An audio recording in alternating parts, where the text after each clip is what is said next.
Почитувани граѓани, Бог да чува, до какво дередже дојде СДСМ, кога сакаат сите нас, 2 милиони граѓани да не убедат дека ВМРО ДПМН, а не тие и нивниот вечен лидер, е одговорен за приватизацијата. Перверзијата да е уште поголема. Тоа го прават при сите нас, живи луѓе, кои имаме разум и свест, и кои сме биле сведоци на приватизацијата, која не беше пред 2 века, па да не манипулираат, туку пред 20 години, и добро ги паметиме ликовите кои тогаш беа на власт и ја спроведаа. Исто како што добро паметиме дека повеќе од 198.000 работници беа избркани од работа. Самиот факт што за оваа тема говори на блиска пријателка на нивниот новинарски пропагандист Васко Ефтов доволно говори за нивната сериозност, а уште повеќе говори за критериумите кои се користат во СДСМ за напредок во кариерата и методите на промоција на младиот кадар.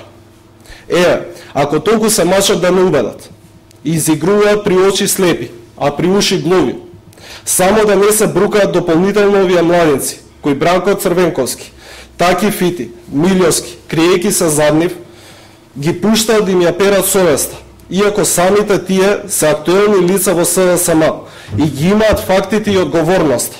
Ние од ВМРО ДПМН признаваме. Никола Груевски ја измисли и ја извел приватизацијата. И тоа го направи од позиција на студент. И со вешти чекори од студентските клупи успеа да го води овој процес на само 20 години возраст. А друштво во изведбата му правел Александар Николовски, кој од градинка действувал за раскрчнување на капиталот. Илија Димовски, кој во трето оделение донес закон за покривање на криминалот. Александар Спасеновски, кој од училишна клупа ги избрал во една вечер сите 600 судии за да го покријат криминалот. И останатите пратеници, кој од градинка, кој од основна школа, во тоа време имале моќта да одлучуваат. И јас како Диме Спасов сум одговорен за приватизацијата, иако тогаш сум бил само прво оделение. Ние сакаме да му се извиниме на Бранко Црвенковски за тоа што го сметаме него за одговорен за криминалната приватизација.